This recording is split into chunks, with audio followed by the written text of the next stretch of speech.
Hi, everyone. My name is Andrew Seaman, and I am LinkedIn's Senior News Editor for Job Searches and Careers. Welcome to the latest Career Talks. I'm so happy that you're here. We have these wonderful discussions every once in a while, and today we're going to be talking all about leveraging LinkedIn and how to use LinkedIn as a job search tool. So we're getting a little bit meta today.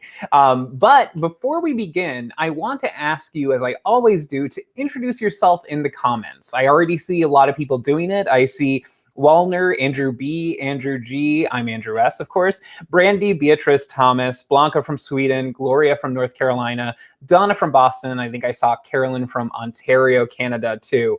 So keep introducing yourselves in the comments and then tell us a little bit about you, your job search, or maybe what you want to do in your career, because I think that also helps everyone else know where everyone else is in their journey. Because I think one of the things about job searching or looking to grow in your career is that it can sometimes be lonely. But if you hear other people's stories, you know that you're not alone and that a lot of people are going through the same thing as you.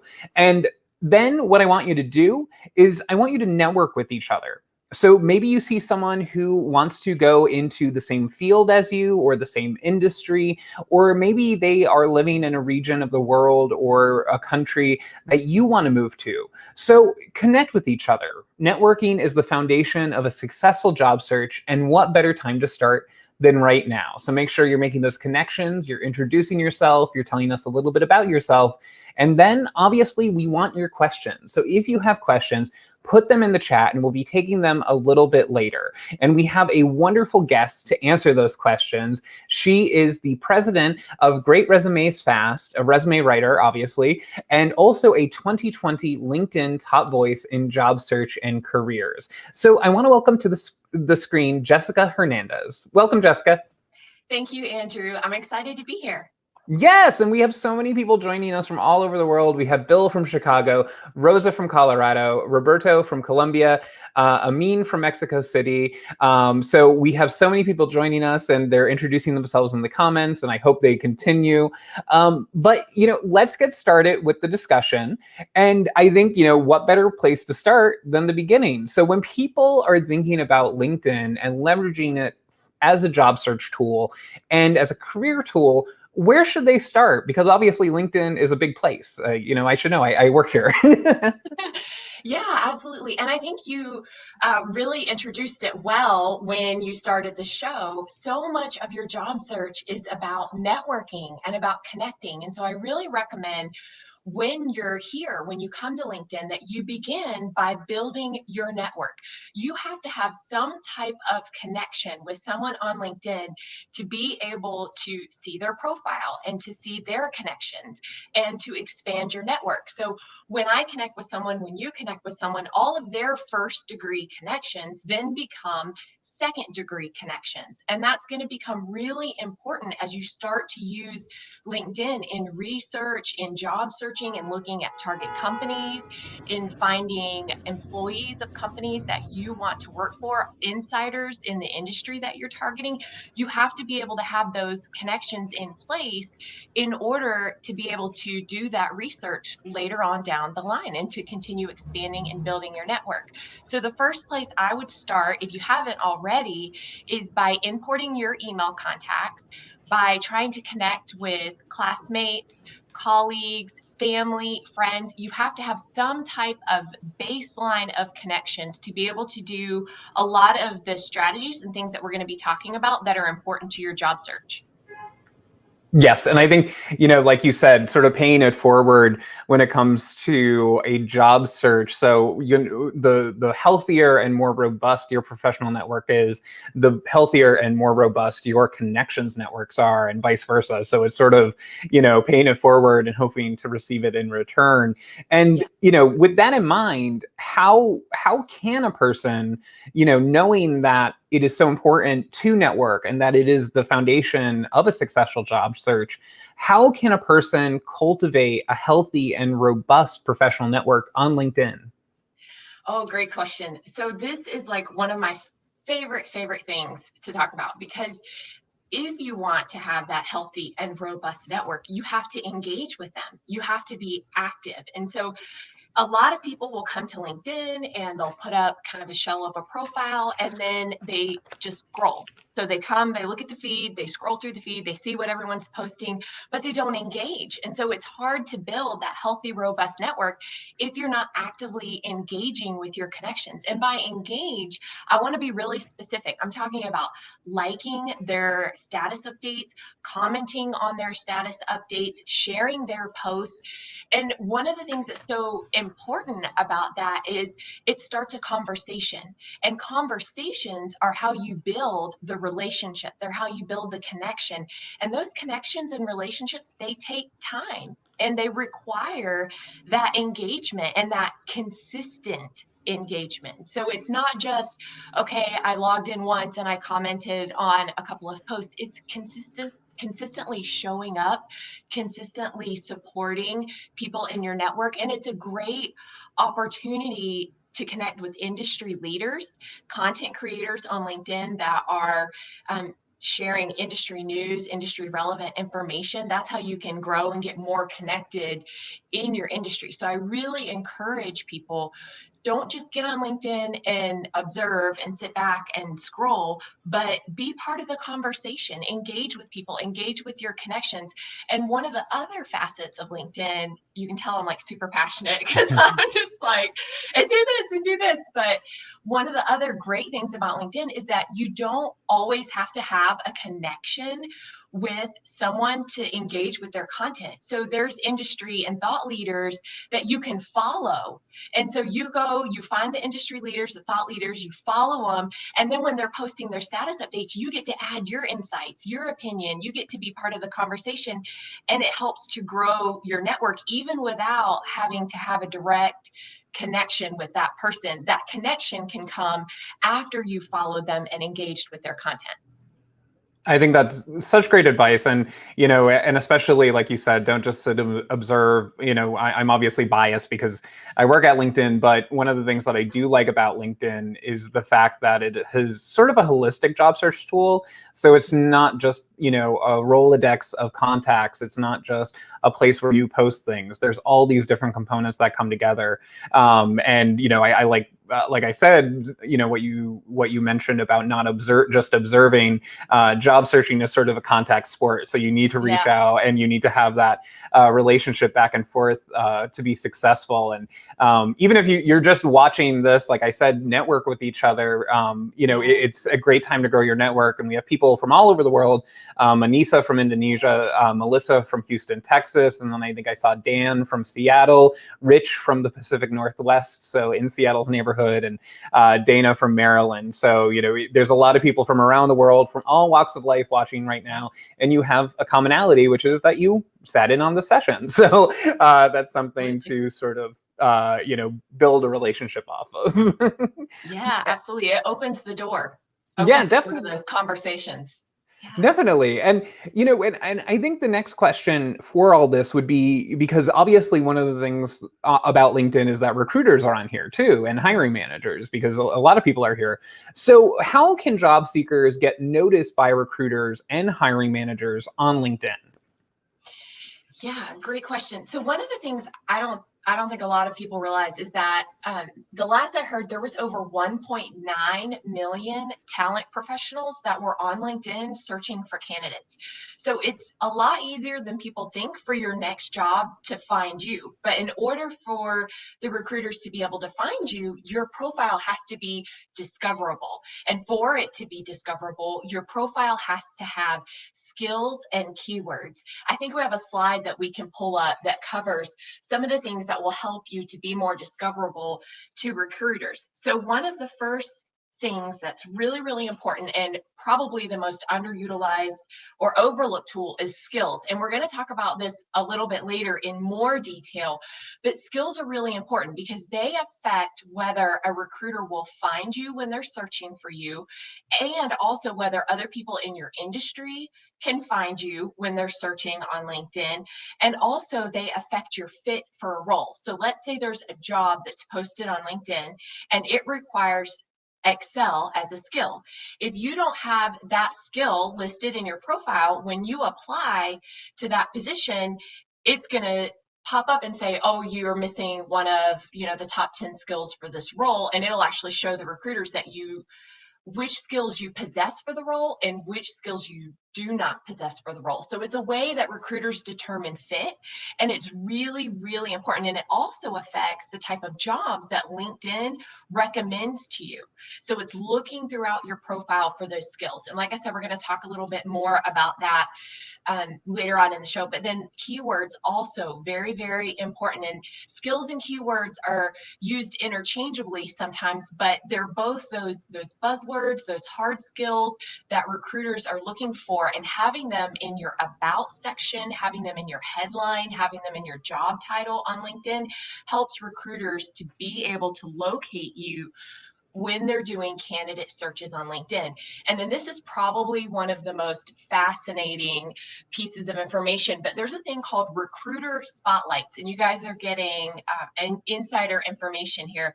When a recruiter is in LinkedIn Recruiter, they're in their dashboard and they're doing a search for candidates, there are search filters there that are called recruiter spotlights. And what LinkedIn does is it spotlights candidates that are likely to respond, that are engaged with the company's brand, the talent's brand, and that are open to opportunities. And so these are 3 ways that you can stand out to recruiters. Likely to respond means that you have open to finding a new job on your profile. It means that you are responding to messages on LinkedIn, that you've had conversations with recruiters in the past. The second one, if you can pull that back up for me, the slide back up really quick. The second one says engaged with talent brand. And this is really interesting. You are actually more likely to get an interview at a company and to get hired by a company that you've interacted with on LinkedIn. And so one of my top recommendations is that you go on LinkedIn, you look up the company's pages for the companies that you want to target in your job search, and you follow them and you start commenting on their posts, because LinkedIn is showing recruiters whether you're interacting with their brand and their company pages on LinkedIn. So this is a great way for you to stand out and to have a competitive edge in your job search. And also think of all the research and the information that you're getting access to by following the company pages. You're going to be the first person to know when there's a new job opportunity that comes up or when they've posted a new position. So those are a couple of things that I want people to be aware of. Another way that you can increase your visibility with recruiters is by turning on the open to finding a job. And so you can actually dictate on your profile. When you turn on this feature, you can select the job title, the locations, whether you're open to remote work, the start date, the job title, the job types, and also who sees that you're open to finding a new job. And you get options as a job seeker. So you can choose whether you only want recruiters to see that you're open to finding a new job, or you can choose whether you want everyone on LinkedIn to see that you're open to a new job. And if you select that option, that's when you get the green banner around your profile photo. And that will show people that you're open to looking for work. And LinkedIn's released a lot of research recently about that actually increasing your opportunity for recruiters to reach out to you, that recruiters and employers are more likely to connect with you if they see that you're open to work. And there's been, I don't know if you've heard it, Andrew, but there's been a lot of debate about whether to include that on your profile. And you'll hear some people that advocate for and some people that advocate against including it. But actually, LinkedIn's research has shown that you're more likely to get contacted by recruiters and by hiring managers if you have it on there. So it actually works in your favor. Yes, I have heard that debate. In fact, I just responded to a question about that this morning. And yeah, our research based on that little green frame has found that people who use the green frame get 40% or 40% more likely to get messages from recruiters and 20% more likely to get messages, so in-mails from people in their community and their connections than people who don't use the green frame. And actually, when I dug into that statistic a little bit more, I found out that they actually compared people who used the open to work features without letting everyone know, so without the green frame, and versus people who did use the green frame. So it's not that one group was more outgoing or doing more to get hired. It was actually just the difference was the green banner. So, advertising helps. I always tell people that, you can't, people often can't help you or don't know you need help unless you tell them. So that's one of the things that I think the green banner does, but that's just based on our research. Right. And I think one of the things where career experts in general get a little sticky is they don't want people to appear desperate. They're afraid that if they put that banner up, that they're going to appear desperate. But I would argue that in today's market, it actually works very well in your favor. And it's not coming off like desperate. It's coming off as I'm open and I'm ready to respond immediately. And what do recruiters and hiring managers want but a responsive candidate? They want someone that is excited and open and, like that little recruiter spotlight, likely to respond. They're looking for candidates that are likely to respond. And by having that banner up, you're showing them, I'm interested and it's likely that I'm going to respond to you. That doesn't mean that the candidate has to accept everything that they're contacted about, that they have to go on every interview or that they have to take whatever is given to them. No, you still have the opportunity to investigate and evaluate, but you're increasing the amount of opportunities that are coming into you by putting that on. Exactly. And, also something to keep in mind is that the pandemic really shifted recruiters and hiring managers' perceptions. So there was always this fear that people who are unemployed are less desirable to recruiters or hiring managers. But we did a study of recruiters and hiring managers, and we found that 96% of them said, you know what, unemployment isn't as big of an issue as it once was. And a lot of that changed because of the pandemic, because so many people were out of work. So those concerns aren't necessarily there anymore. And, speaking of asking for help, I just want to remind everyone that we'll be taking their questions in just a little bit. So continue to ask them in the chat, and then we'll be taking them in just a little bit. But I want to go to something that you mentioned earlier, which is keywords. And we hear a lot about keywords and skills on LinkedIn. And I know people probably receive notifications about, so-and-so endorsed you for a skill. How important are these? So the skills section, like I mentioned earlier, is probably one of the most overlooked parts or sections of your LinkedIn profile, but it's incredibly important because it's how recruiters find you and it's how recruiters determine fit for the roles that you're applying to. And so one of the things that is really, really important for you to do is make sure that you're using all 50 skills. You can list 50 skills in your profile. And can we pull up the skills and endorsements video that we have so I can show everybody where that section is? Okay, so here's your skills section on your LinkedIn profile. You scroll down, it's about midway through your profile. You'll see the skills and endorsements section. So right here, you can list up to 50 different skills, and they are broken down by industry knowledge, interpersonal skills, and other skills. And so this section is really, really important and needs to be optimized as part of your job search strategy. One of the things that a lot of people don't realize is that when a recruiter is doing their search and they're typing in specific keywords, LinkedIn is pulling them from the skills section of the profile when they're listing the candidates in the search results. So let's say a recruiter searches for a project manager or a PMP, project management certification, project management professional. They're typing that into the search bar. Then LinkedIn is going through and scanning the profile, and they're saying, oh, this person has PMP in their skills section, and oh, they've been endorsed 100 times for this skill.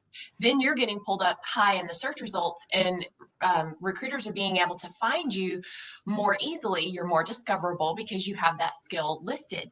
One of the really neat facets of the skills section is that when you apply to a job on LinkedIn, it will pull up. If you don't have premium, I think you get 10 keywords.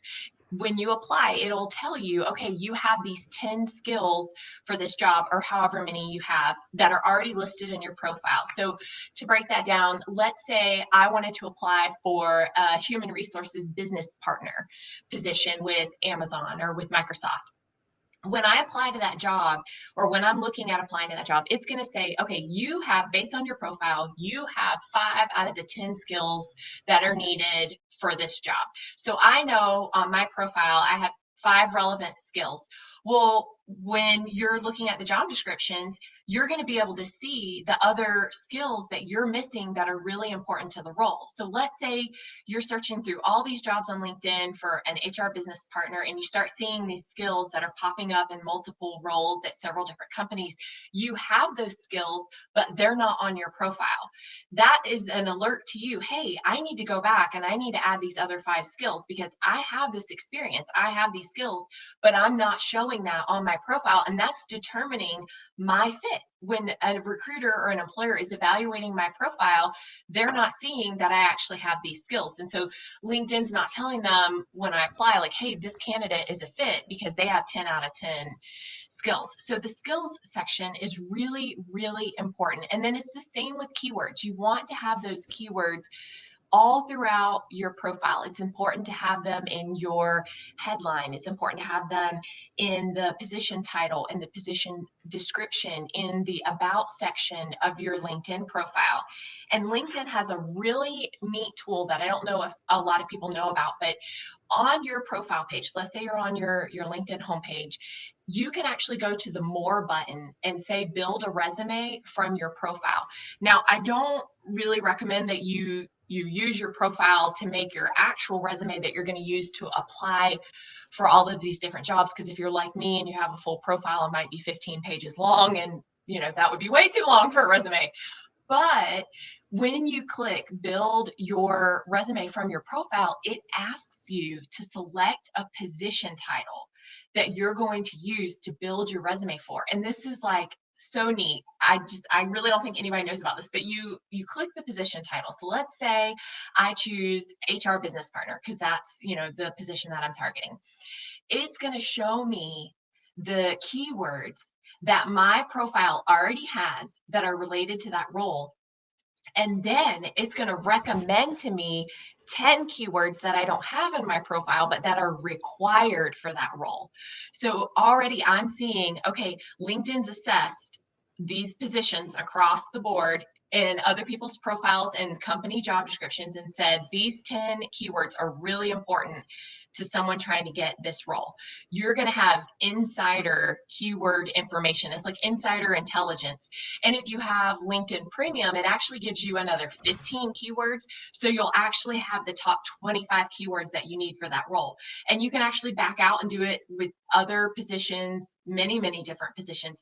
But it's a great way to find the skills and the keywords that are necessary for your profile. Another way that you can go about finding the best keywords for your profile is to take job descriptions that you've seen on LinkedIn and post them in a word cloud like Tag Cloud. So you post the job description in Tag Cloud and then you click visualize and it will pull up the most commonly used keywords in those position descriptions. And that's just another way that you can find keywords. And obviously you don't want to choose a keyword that you don't have any experience in. Please don't use things that you don't have experience in or aren't related, but it gives you that insider insight. So here's the top 10, here's the top 25 keywords and skills that my profile needs to have. So I stand out as a fit for the types of roles that I'm targeting with the types of companies that I'm targeting. Definitely. And, we have a question I just saw that I think would be a good transition in the comments.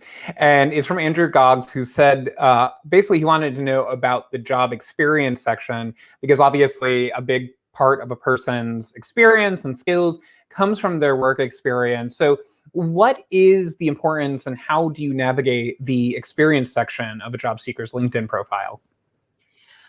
Great. So what we see a lot of times is that job seekers will go in and they'll put their employment title and their dates, and then they don't fill out the work experience section of the profile, and they just have these employment titles, and that's it. So we know their position, but we don't know what they've done or what they've accomplished in that role.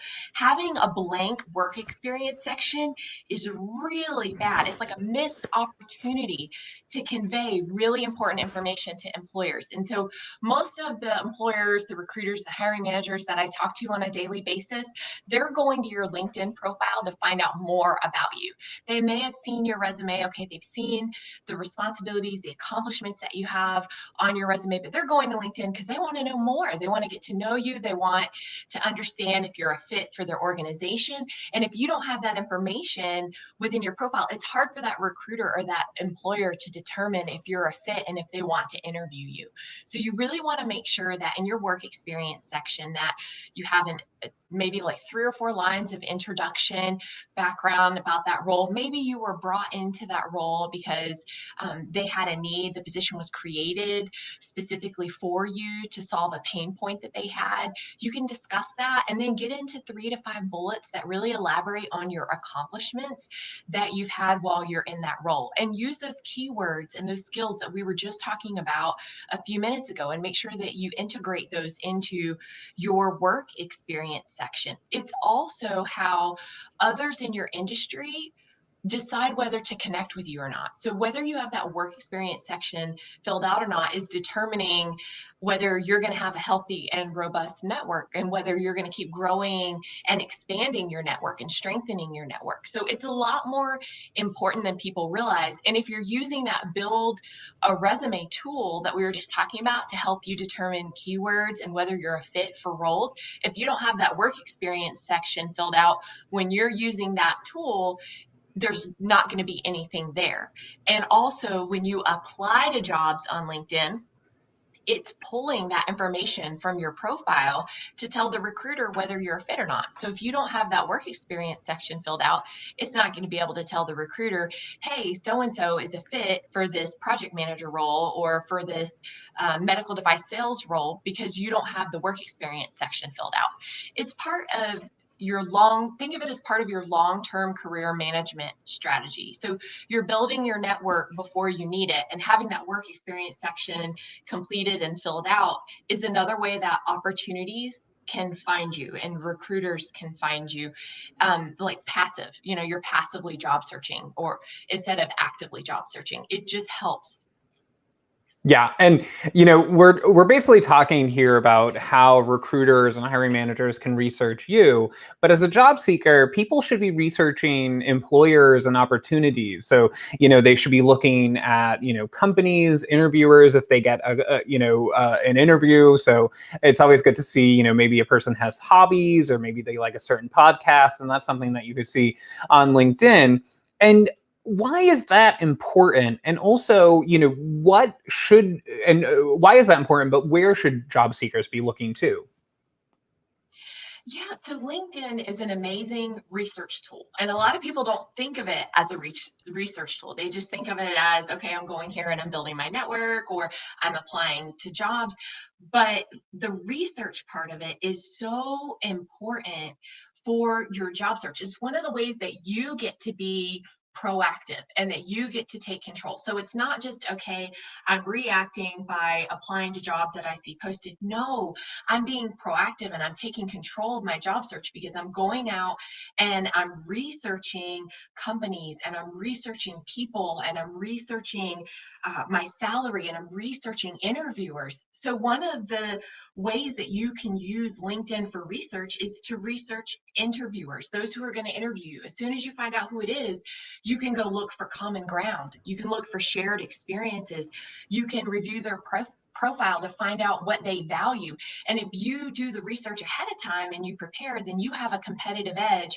When you walk into that interview, you're able to see, oh, hey, I saw you also went to the same school as me, or you also worked at so and so company and I worked there, 10 years ago, or whatever the case may be. You found that common ground, and that gives you a competitive edge in the interview. Another way that you can use LinkedIn as a research tool is by researching companies. And we have a video on that if you don't mind pulling it up. So, researching company pages actually allows you to learn about the company that you're researching, but it also allows you to click on people, and you can get all types of insights by going to the company page. Do we have that video? There we go. So if I go to a company page, let's say I go to Microsoft, I type Microsoft into my search bar on LinkedIn, I pull up their page. I want to find out about jobs that they've posted. So I can click on the jobs title. I can also click on people. One of the most awesome things about researching company and is getting to this people that you may know tab. So you can actually find other people who are in the same role as you, in a similar role as you, your second degree connections. It's going to recommend to you people within the company that you may already be connected to as a first degree connection. And then you're going to be able to reach out to them and say, hey, I saw that you work for Microsoft and I'm interested in working for them one day. And I would love to hear the path you took to work for them. Would you mind sharing that with me? It's a great opportunity and an introduction for informational interviews, but also going to their company page goes back to something that we were talking about earlier, that if you follow and engage with a company, you're more likely to be interviewed and hired by them. So you want to make sure that you're following company pages. Always create, I tell our clients this all the time, you always want to have a target employer list. So you've got your dream list of your top 20, your top 30 companies that you want to work for someday, or maybe even now. You go on LinkedIn, you find their company pages, you follow them on LinkedIn, and you start engaging with their updates and with their posts on LinkedIn. That way, when their recruiter is looking for candidates, it pops up as a little recruiter spotlight. Oh, Andrew has interacted with our company. He's posted, he's shared our updates, he's commented on our posts, he follows our company page. So it's another competitive edge. It's another way to stand out. You get to connect with other people who are following the company page. You can see employees of the company. You get to connect with them. And the people you may know feature is really important, because that's what will show you, one, who you're already connected to that works at the company as a first degree connection, which are the people that you want to reach out to and talk about setting up informational interviews with. And then it also shows you your second degree connections.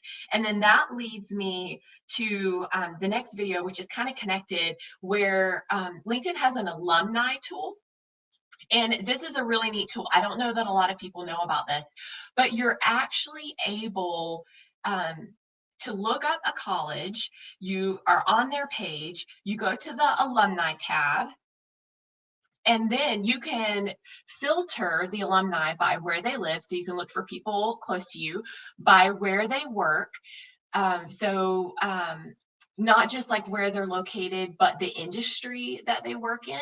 And you can see, like, actually right below those two search filters, where they live and what they do. If you scroll down, there's another section that says people you may know, and it's going to filter out those responses. So um, alumni are actually more likely than any other type of connection on LinkedIn. They're more likely to respond. So using the alumni tool is a great way for you to reach out and build your network, but it's also a great way for you to set up informational interviews, to get information about the types of companies that you want to work for. I was playing around with it earlier today, and so I went to Amazon's page, and I was looking, and I was kind of filtering by my location, and I was filtering by HR, and it was showing me, okay, here's all of the people that you know that you're connected to that are in Florida and that work in human resources for Amazon. And so I'm getting a list of people that have went to the same school as me, that live near me, and that are in the type of industry that I want. And I can reach out to them and say, hey, we have a common connection. I see that we both went to Ohio State University and that we're both in the human resources industry. I would love to hear more about how you got your position with Amazon. They're on my dream list of company employers. Or you can ask something more specific, like, hey, I'm considering the SHRM certification. Would you recommend it? Yes or no? If you're really specific in your questions, people are more likely to respond.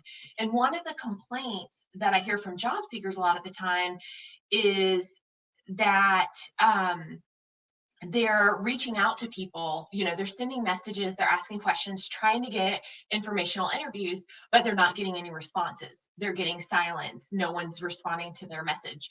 And to that, I would say, one, it requires perseverance, but two, use the alumni tool because you already have that common connection. And alumni, like I said earlier, are much more likely to respond to you and to respond to your informational interview request or any questions that you have. They're more likely to respond than a cold connection that you don't have anything in common with, or there's no common ground or common connection. So that's a really great tool. And then one of the other research tools that I want to talk about is the salary tool. And there's an actual URL that you can access on LinkedIn, linkedin.com/salary.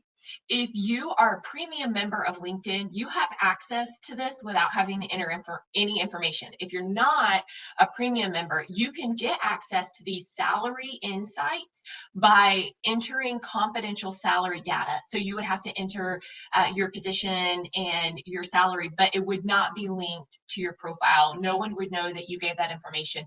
But once you give that information, it gives you access to all of the salary insights. And I was looking at this the other day, and there is a wide salary range. You can be looking at the same position in Florida versus California, and there can be a $50,000 salary gap. You could be looking at a position with Google that has the same title as a position with a different company like Medtronic, and there could be a $75,000 salary gap. So this is another way that you can use LinkedIn as a research tool in your job search. Granted, the salary tool is not so much for, the making connections, and the job search part is more for, okay, I've got the interview and I'm waiting for the offer, knowing what you're worth and knowing that value. It's good insider information that you can take to the interview, and it will help you to assess your value. You can go in and say, okay, I'm not picking up this arbitrary number that's out here in the sky somewhere, and I'm going to ask for $80,000 or $100,000. No, you're coming armed with salary insights to say, I know other people in my location in similar companies or this company are making $115,000. So I know I'm justified, aside from the fact that you're qualified and you have value and accomplishments to back it up. You feel more confident when you are negotiating salary because you know what others in your location, in your industry, and in the companies are making.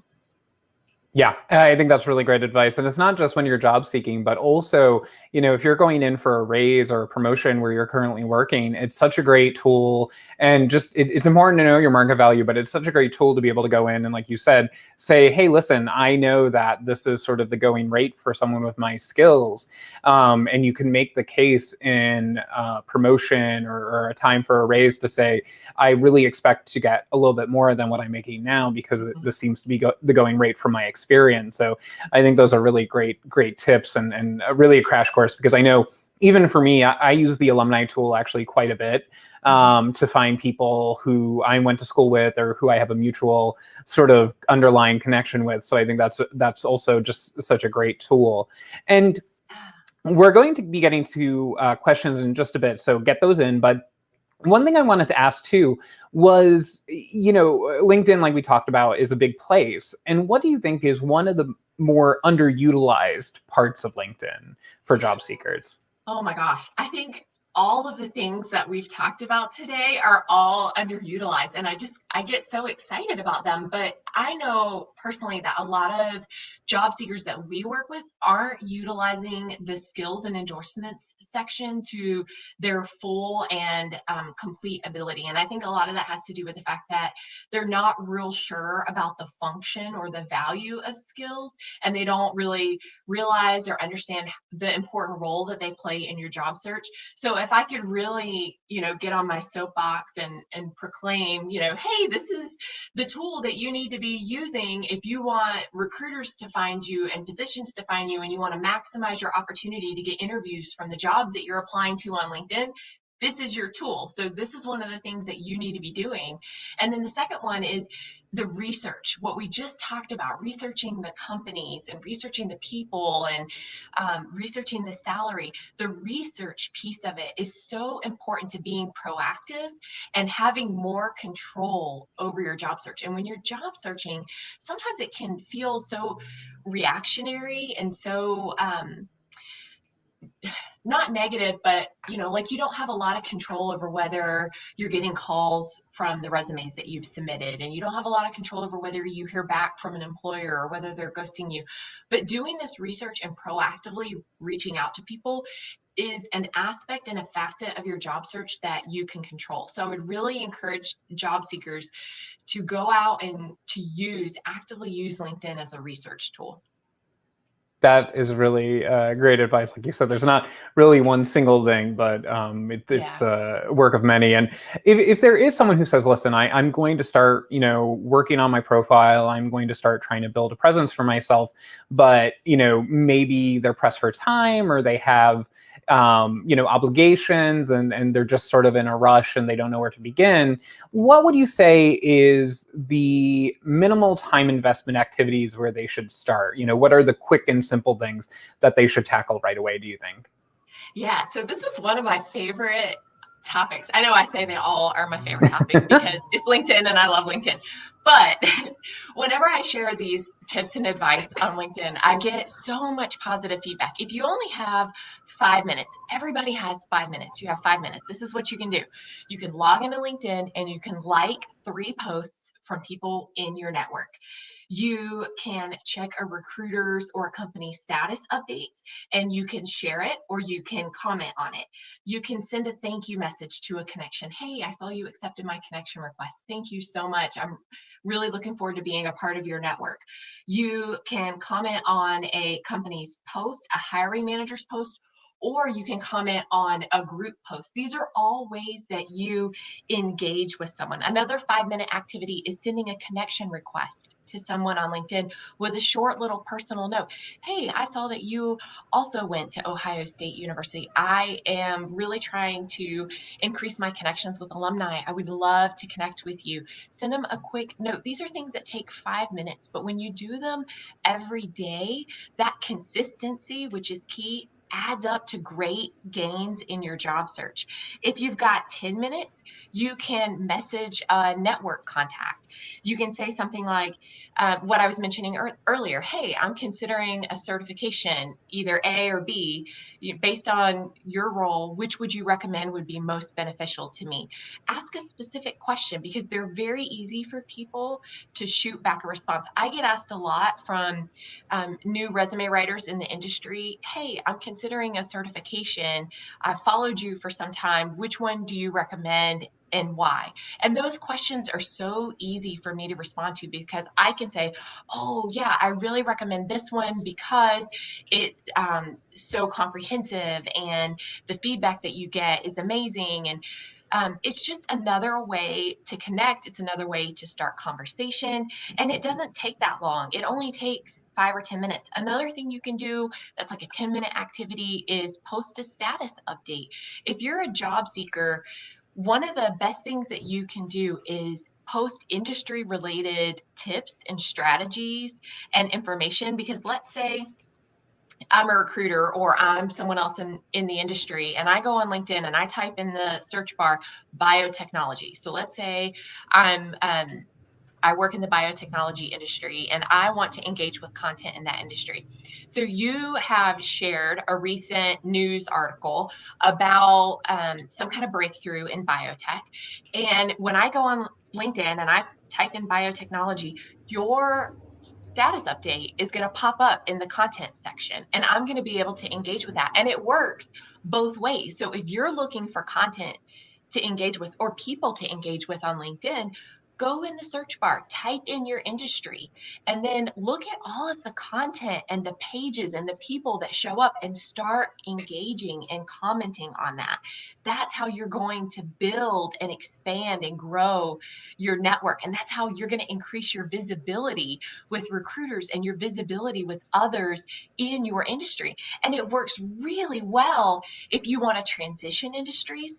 If you're trying to get into a different industry, you start looking up news and content creators, industry insiders, thought leaders. You just type in, okay, I want to transition to nonprofit. So I'm looking up nonprofit on LinkedIn. Bam, I've got all of this great content that now I can go and I can engage with and I can comment on. And it takes like zero time. You can research a target company. You can research someone who's worked at one of your target companies. With 10 minutes, you can introduce yourself to a second degree connection. In 10 minutes, you can find employees at one of your target companies and you can reach out and connect with them. All of these activities only take 5 or 10 minutes. But like I said before, when you do them consistently, these small daily actions that are repeated, they add up. So, you might connect with 3 people today and 3 people tomorrow and 3 people the next day. And if you do that 5 days a week, you've created all of these great connections, but it's not just the first degree connections. Now you're connected to all of their first degree connections. So you've probably just expanded your network by hundreds, if not thousands of people that you're now connected to, and all of that in 5, 10, 15 minutes a day. Yeah, I think that is really great advice. And, I see so many people in the stream saying that this is such great advice and they hope that it'll be available afterward. And you're lucky because it will be. So for those of you watching and asking if you can watch a replay of this, all you have to do is go back to this URL and it will be available after we're done talking. So you could watch this as many times as you want and absorb all the information and take some extra notes. And Jessica, I think it's time to maybe open up for some questions. So for everyone out there, if you have questions, please get them in. And I know we already have so many people who have been asking questions. And I must start with one that I think is very common right now. And we have one from Mario, who's basically asking, how do you put your LinkedIn in a place where if you want a career change? So a lot of people, they're going through the idea of like maybe they want to move into a new career or a new field. How do they set themselves up for success on LinkedIn if they want to do a career change? Yeah, so one of the keys to that is the skills and keywords that we were talking about earlier. So you want to highlight your transferable skills, those things that are going to relate to the type of position that you want now. So one thing is you need to do research. So go on LinkedIn, look up the positions in that industry or at the particular company that you want, and then look for those skills. Do the tag cloud that I talked about earlier, or select, build your resume from your profile and then type in the position that you want to transition into, and it's going to show you, okay, here's the top 10, or if you have premium, the top 25 keywords for that role. And it'll show you which ones your profile already has and which one it doesn't. Now, you want to select the ones that are transferable. So there are things that you already have that maybe aren't listed on your profile that relate to that new industry that you want to transition into. So you want to make sure that you include those on your profile. So the first step is research. You've got to find those keywords that are relevant to the new industry that you're transitioning into. Secondly, you've got to incorporate those into your profile. And then third, if there are skills that you don't yet possess, obviously you don't want to list skills that you don't possess. You have to actually have the experience and the skills. If you need to gain those skills, one of the neat facets of LinkedIn is that there's LinkedIn learning courses that you can take. And there's LinkedIn skill assessments. So you can take an assessment for a skill, you pass the assessment, then you can list that skill on your profile. You can take a LinkedIn learning course about that skill, and then at the end of the course, it'll say, do you want to add this to your profile? Why, yes, I do want to add that to my profile because that has the skill that I need for my transition to nonprofit or whatever industry it is. Then it lists it on your profile, and recruiters will see, oh, they took this course. Oh, they have this skill. Then you can list that skill on your profile. That makes it easier to make that transition that you want to make. Yes, great advice. And we have another question here that I think is fantastic and probably what a lot of people wonder, which is how, and this is from Elizabeth, how should your LinkedIn profile differ from what's on your resume? Oh my goodness, such a good question. Oh, I love it. Can I add something quickly? Yeah. My advice is don't sound like Elmo. Don't talk in your third person on your LinkedIn profile Oh, because we know you're writing it. I always say don't talk like Elmo. Talk like yourself and say I did this, that, and that. yes, yes, that is great advice. Yes, your LinkedIn profile is not your career bio. So reserve third person for your career bio, not your LinkedIn profile. All right, so one of the big differences between your resume and your LinkedIn profile is that your resume is typically written for a specific position in a specific industry at a specific company. So your resume is very targeted and very specific. You have a lot more flexibility with what you can include on your LinkedIn profile, and you can include a lot more information on your LinkedIn profile than what you would include on your resume.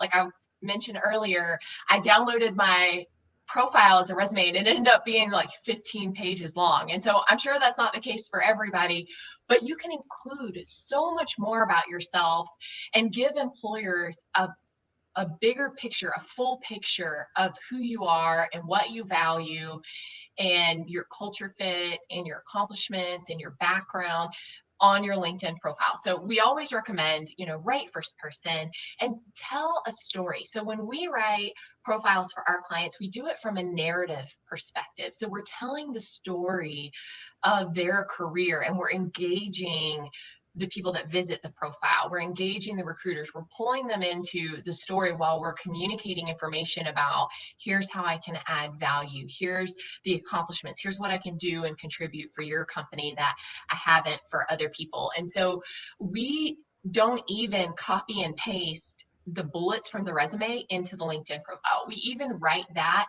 in a more narrative format. Obviously, it's still got the skills and the keywords, but we're telling the story of like, I was brought into this role. I was recruited for it because XYZ was going on. This was the challenge I faced. This is how I came in and I changed things and the results that I delivered. So it has a much more personal feel. And I will say this too. I mentioned earlier, recruiters and employers, they go to your LinkedIn profile to find out more about you. So I know there's like this underlying fear with job seekers out there, like, ooh, if my LinkedIn profile doesn't mirror my resume exactly, they're going to think that I'm not being honest or it's a red flag or there's something kind of iffy going on. And that's not the case because they're going there to find out more. They expect to be able to read more about you and learn more about you. So give them that more. Yeah, and also, on a related question, we have one from Yvonne who says, "Do you have to customize your resume based on the company's job description?" And I think the logical next question would be, "What about your LinkedIn profile?" Oh, yeah, that is such a good question. Okay, so going back to the skills and the keywords, if you're looking at several positions on LinkedIn and you're noticing, okay, so we're going to do that tag cloud. We're going to take 3 or 4 job descriptions from different positions that all have similar job titles. We're going to put them in that tag cloud and we're going to visualize it so we can see, okay, here's the top 10, 15, 20 keywords that are coming across for those 3 or 4 types of positions that I'm targeting. We're going to make sure, you need to make sure those keywords are in your profile, either in your about section, your summary section, or your skills and endorsements section. And that way you're covering your bases. Now, that strategy doesn't work if you're targeting 2 completely unrelated roles. So you can't, be targeting technology and being a nurse and trying to combine all of that on your LinkedIn profile because that's not really going to work. But you're not adjusting your LinkedIn profile for every different type of role like you would customize your resume for every different type of role. Your LinkedIn profile, and I hesitate to use this word because it gets a little like misconstrued, but it's going to be more general or broad in focus as opposed to your resume, which is so very specific to the role, the position, the industry, the company. Your LinkedIn profile doesn't have to be as pinpoint specific. Got it. And and looking at the chat and seeing some of the questions that are coming in, I think another question that we should address is remote work, because so many people are looking to continue working remotely, or at least have mostly flexible opportunities. Mhm. So when it comes to your profile, is there anything you should do to do remote work, or how do you find Yeah. remote positions? What's your suggestion for that? Sure. So there's a couple of different things that you can do. For one, when you're adjusting your settings for open to new jobs, so we talked about turning that on your profile, there is a option there to select remote work. So you can actually let recruiters or your network know that you're specifically looking for remote work. And then that tells recruiters ahead of time, like, hey, they're open to remote opportunities. They know that coming in when they contact you. And then the second piece to that is when you're searching jobs, I didn't get a chance to talk about this earlier, but when you're looking at jobs on LinkedIn, there's a ton of search filters that you can use. You can search for jobs that are only remote work. You can search for jobs that have been posted within the last 24 hours or are within a certain location. Use those search filters. So go in and select, okay, I'm only looking for remote work opportunities, and then set up an alert, so a LinkedIn jobs alert. And you go in and you select your parameters. I'm looking for remote work. I set up my job search alert. You can set up for once a day or once a week or whatever time you want it to alert you when a new job is posted. That would be remote work. So those are two things that you can do right off of the bat that will help you narrow down those remote work opportunities. Yeah, no, I think that's really good advice, and those are great tools. And we have another one here, and I think this is really good because there's two questions here that I want to get to. And the first one is from Sonam, who says, how important is it having a background image on a profile, and how should one go about selecting one? Should it be a reflection of my personality or strictly professional? Ooh, wow. Really good question. Okay. So I am a certified personal brand strategist. So I am so big into branding, and branding, personal branding, when you're talking about, who you are as a job seeker and what you're known for, goes into colors. So like certain colors, it goes into certain images. And so one of the things that I recommend when you're working on your background is that you want it to be professional, because LinkedIn is a professional networking site, but you also want it to reflect your personal brand. And so you can select a background that has your headshot or has your brand color, or let's say you live in a place like Silicon Valley or New York City, and that's really a part of who you are, where you want to work.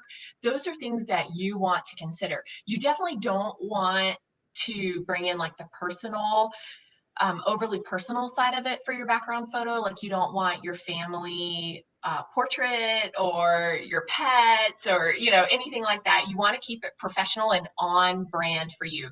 And you can actually Google personal brand colors, and it will help you. There's like videos and stuff out there that will tell you the different brand colors and what to do. And a lot of times, if you have your resume professionally written, they'll use brand colors on your resume to make it more modern and make it stand out. And you can make your LinkedIn profile banner the same across the board for that. And then as far as where to find background images, you can go to Canva and search LinkedIn banner images and find something there. You could probably Google LinkedIn banners, or you could just upload an image and then optimize it in the background and just do, like a specific color or something like that. It just all depends on how creative you want to be with it.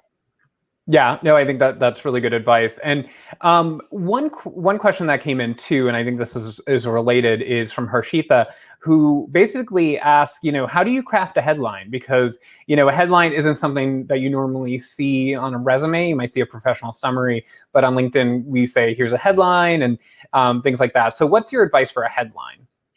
Yeah, so there's so many different options for what you can do for your headline. And I think LinkedIn's default is to choose your last position title or most recent position title if you don't write your own headline. And so, one of the things I really recommend is you're going to start with the position title that you're targeting. If you're a job seeker and you're looking for a human resources business partner position, you want that to be the very first thing: human resources business partner.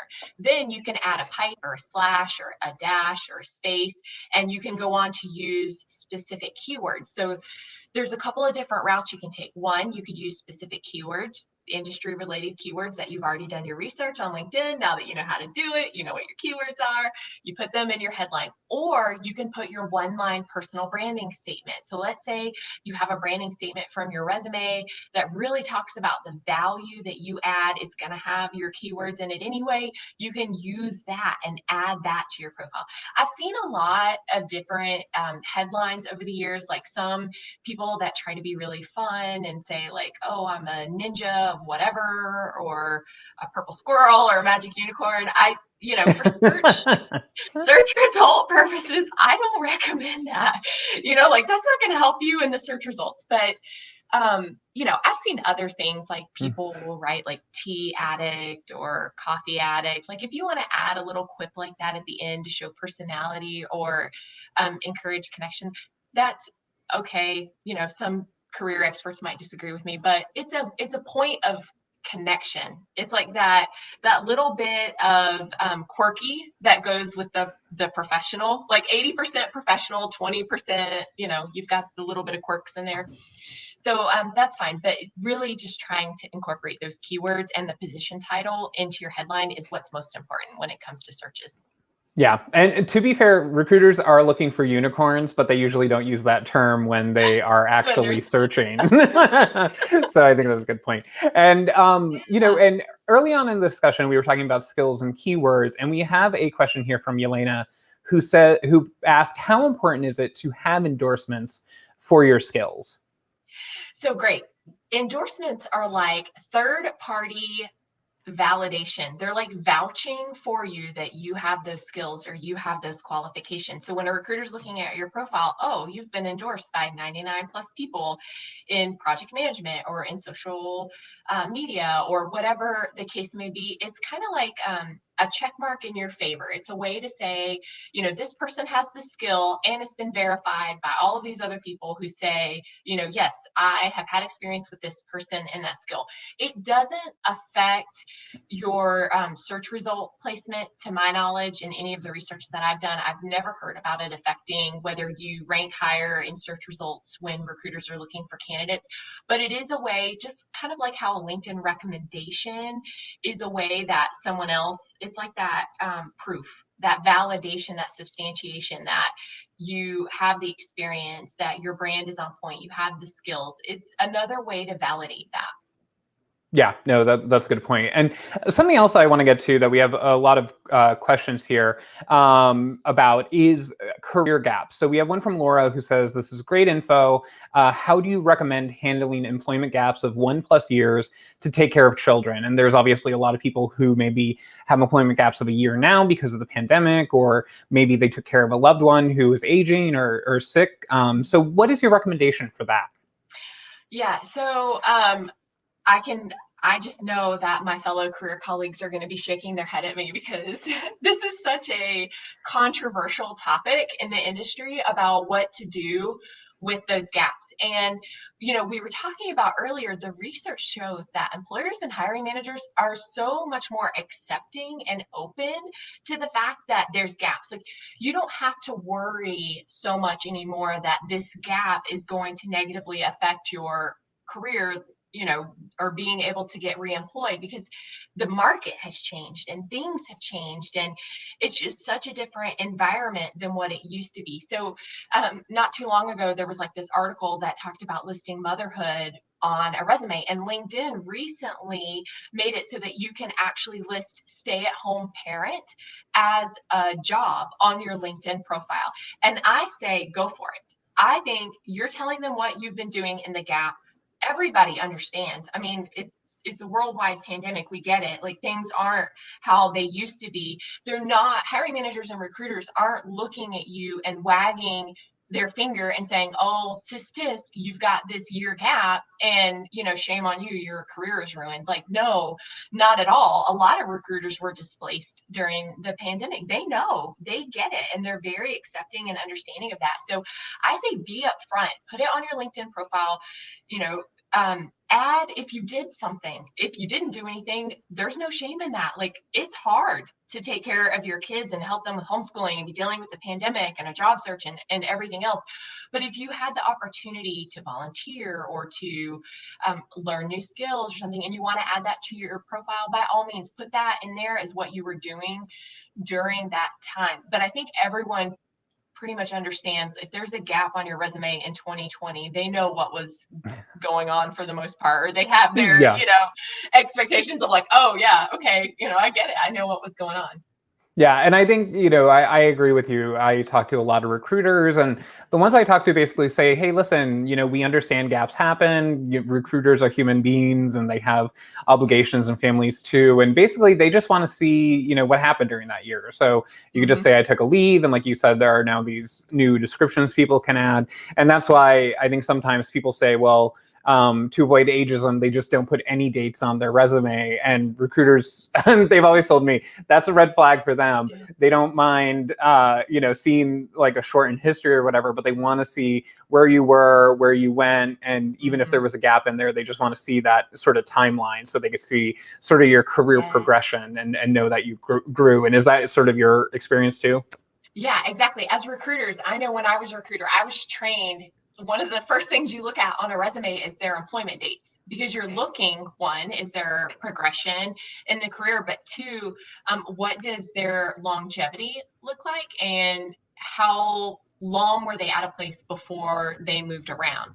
And so as a recruiter, you're asking yourself questions like, okay, they were here for 18 months, and they were here for 2 years, and they were here for 9 months. Okay, we've got a good job longevity there. But if it's like 6 months, 4 months, 6 months, 3 months, 6 months, 2 months, okay, were they on contract? Were they contract places, or were they really like job hopping? And if they were job hopping, what's the story there? Is it something that is easily explainable and it's not a big deal, or is it a red flag or indication that they're going to come and we're going to invest time and money into training them, and then they're going to leave after a couple of months? So those are the types of things that they're looking for. And even that concept of job longevity has shifted a lot with the market. And so it's not even the same as it used to be, where recruiters might expect you to be 18 months to 2 years in a role before moving to another role. Even shorter term employment isn't looked at the same way that it was before the pandemic. Got it. And I think, a good place to maybe last question would be recommendations. So people want to know, how important are recommendations? And I see a question here about that from Mecca Ragaza. Okay, great. So LinkedIn recommendations are that third party endorsement, that third party proof and validation of who you are and what you do. It's kind of like if you want to work with a company and you go online and you Google their reviews to see what was said about them before you decide whether you want to work with that company or not, whether you want to hire that company, whether you want to buy that product on Amazon, you're looking at the reviews to see what was said. So LinkedIn recommendations are kind of like that. Employers are going and they're looking at your LinkedIn recommendations to see what others who've worked with you, for you, around you, supervised you, what they had to say about your work. And it is such a great opportunity to use in your job search. You can send a copy of your LinkedIn recommendations as part of an addendum when you're applying for a job. You can direct them to your LinkedIn profile to review your recommendations. And one of the things that I really love about LinkedIn recommendations is that you can request recommendations from certain people. So let's say you're going for a certain type of role, and you know that that role really values like these top 3 skills. So you've identified these 3 skills that you have to have for this role. You can reach out to connections that you've worked with. You can request a recommendation from them, and you can say, I really want to highlight how I tackled this specific project and use these skills. Would you mind writing a recommendation for me that really talks about those areas? And so then you're building up the skills and the keywords in your profile, and you're being endorsed and recommended for the type of work that you're going to need, or the type of experience that you're going to need for that role that you're targeting, which is a really good strategy when you're making a career transition or a career change. So stick that in your back pocket and work on that too.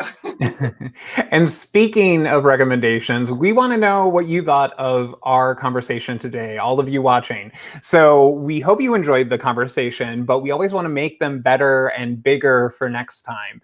So what I want you to do is either go to this link, link.in, a little shorter, /C3, or take out your phone and open the camera and aim it at this little barcode thing right there, and you should get something that opens a link to a survey. And then what you can do, and I hear Jessica typing, so I'm assuming she's filling it out. Hopefully she had a good time. But do this QR code and just tell us what you thought. Answer the questions, and then our team, the amazing people who put this all together, work on it. They tell me what to do, what not to do, what people like, what they don't like about me. It's a great conversation, but just fill that out, and that way we can make these conversations so useful and helpful to all of you. And so please put that all together. And Jessica, thank you so much for your time. You were so generous. We've been here for quite a while. And I hope people rewatch this, but I also hope they follow you on LinkedIn. We have your information up on the screen right now. And also they can find additional resources that you're providing at greatresumesfast.com/resources, and obviously your LinkedIn profile. And please follow Jessica. She is a LinkedIn top voice for a reason. But thank you so much, Jessica. Thank you for having me. It was so much fun. I get really excited, obviously, talking about LinkedIn and all the wonderful things that it can do for job seekers in their search. So I really appreciate the opportunity to come and to share that today. Yes, and thank all of you out there for watching. It has been such a wonderful show. As much as we enjoy chatting with each other, we enjoy chatting with you even more. So keep the conversation going, talk with each other, replay this video as many times as you need, and share it, obviously, with your friends and anyone who you think can benefit from it. And until next time, best of luck with your job search.